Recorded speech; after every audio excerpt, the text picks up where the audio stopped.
top 3 skills that a teacher needs. That's maybe I should have asked for these questions beforehand. A teacher needs a whole bunch of different skills. And I would say probably that's one of the challenges of being a good teacher, that many teachers will have 1 or 2 of the key skills, but if you don't have a really wide range of them, it is hard to be effective, because being a teacher puts you in such a wide range of situations and you interact with such a wide range of people that that's pretty hard. I'm going to give you asked for 3, so I'm going to try and give you them somewhat in order, and then I'll tell you where I got them from, actually, because I didn't just think of these off the top of my head. There's a good reason why I've come up with these. So here are the 3. Knowing students and how they learned, knowing the curriculum, the syllabus, the content, how to teach it, and then knowing how to work effectively with other people, how to be collaborative, okay? So, number 1, knowing students and how they learn. Teaching's personal work, and that means that the first task that every teacher has to have is getting to know the people who they are teaching, right? So for example, the first thing I'll do at the start of every year with any of my students is I will hand them a fairly long and detailed survey, because I need to get to know these students, and I need to get to know them pretty fast. Average high school teacher has 150 students, and if I said to you, hey, here's 150 people, like think about, say, your grade at school. I know that's like 300 and something people, right? But even if we just broke that down to half of that group, right? It takes a lot of time to know that amount of people. It probably took a decent chunk of time to know just the 30 people in your class, and you spent like every day with them. And there were probably within, say, like a month, there were still probably people in that class of 30 in year 7 that you didn't know very well. Like they were there, but you didn't know much about them, right? So if you multiply that by 5, and you don't get to see them as frequently, that's a really hard task, right? And you can't do anything with students and help them learn effectively if you don't know what makes them tick, what they're good at, what they struggle with, yeah? So that's the first thing, knowing students and how they learn, like what particular ways can you help them learn most effectively. Knowing the curriculum and how to teach it. I guess for me, this is really important as a mathematics teacher. It doesn't matter how good I am to relating with students or how good my rapport is with them. If I don't know the ideas that I'm teaching and how they connect, how they relate to different concepts, to be able to explain it clearly, then I could be a good friend or a good buddy, but I couldn't be a good teacher, right? And probably what you experience in your classes is you really love it when you have a teacher who you can ask a question to and get a good answer out of them, right? Or who, when you walk in, you come in not understanding a concept and you leave and you're like, oh, I get it. Like that's a really nice, like that tells you that was a good lesson, I got something out of that, and that comes from knowing the content, right? So that's that one. And then lastly, being an effective collaborator and working with other people. I mean that in terms of working with students, and I also mean that in terms of working with colleagues. Teaching it's a team sport, and you can't, even though a teacher walks into a classroom and they are, as an educator, they're alone with their students who they're working for and with, even though that looks like the teacher is just doing their work sort of in isolation, there's so much work in the background that teachers do that's with other teachers, and you will need to cultivate those relationships and be able to work out, how do I write an exam with someone else and collaborate with them and get good feedback from them? How do I, as a head teacher, get the best out of a very diverse team of teachers who have strengths and weaknesses and provide them support to help them work effectively together? Just like literally a sporting team, right? That's a really hard skill, and it's super important. It's like a really decisive factor between what makes a great teacher and just an ordinary one, or one that's not very good. Now, where did I get this from? I didn't just make them up. The first 2, actually all 3 of them, but particularly the first 2, I got from what's called the Australian Professional Standards for Teachers, and they're exactly what they sound like. They're Australian because they're agreed upon nationally. They're about the profession, so all teachers agree on this is what makes a good teacher. They're the standards, so these are the way that teachers are measured, right? And the first 2 are know students and how they learn, and know content and how to teach it, and that's why they're the first 2, because they're the most important. That one I said about working together with others and collaborating, it's somewhere down the end, I can't remember which number it is, like number 5 or 6, but it doesn't matter where it is, the fact that it's there is what's important. So I'm really thankful that I do get to do lots of things in the education world apart from just classroom teaching. In terms of like, do I want to teach more? I guess I'm trying not to sound like a cop-out, but the answer is yes and no.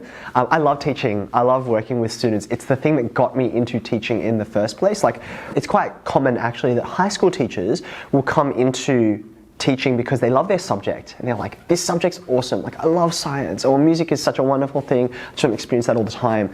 And I love mathematics, but the thing that brought me into teaching is that I love working with students. That's the thing that is important to me.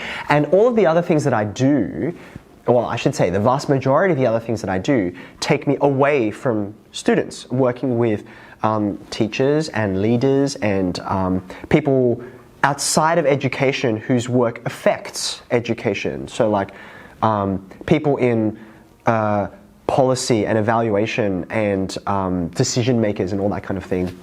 And so that work does take me away from students, and that kind of frustrates me a little bit. So I would love to spend more time in the classroom. However, the no part of that answer is that even though I love working with students, I'm not a fool. Like I'm realistic. A lot of what I get to do with students in the classroom is affected by what's going on outside the classroom. So I'll give you a very trivial example, right? The curriculum that I teach, the syllabus, it's like Mathematics Advanced, or Mathematics Extension 1, right? A classroom teacher doesn't get to decide what is in the syllabus, right? A classroom teacher doesn't get to decide how things are assessed. Like, do we do an exam, or do we get students to give a speech, or do we give them an investigative task, right? The classroom teacher doesn't decide all of that. That's decided sort of outside and beyond what's happening within the classroom, right?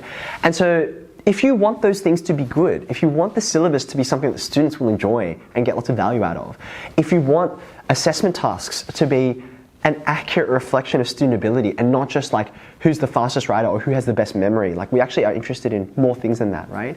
If you want to affect those things, then you have to be willing to step outside of what's happening in the classroom.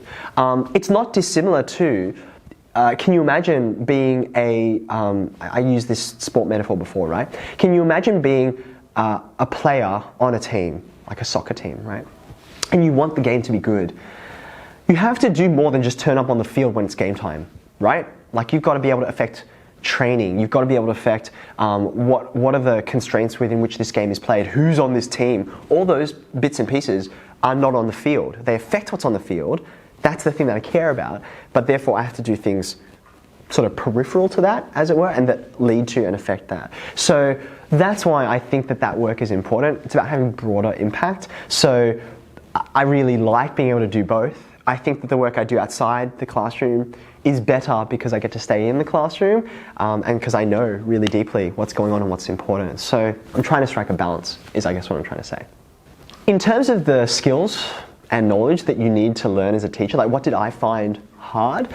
I think some things that might naturally come to mind are, knowing all the individual needs of your students, which are very diverse, and adapting your teaching to that. I think that happens to be, even though that is very challenging for a variety of teachers. For me, that's actually one of the things, I think that's one of my strengths, in that I really like to pay attention to actually what a student personally needs. That's something which I'm reasonably good at, because that's kind of like a personal skill I've developed over many years. I did have to develop, but I didn't find it so much of a challenge. You might also think that like knowing the breadth of all the content, like, oh my gosh, there's just so much to know and teach, that's also challenging.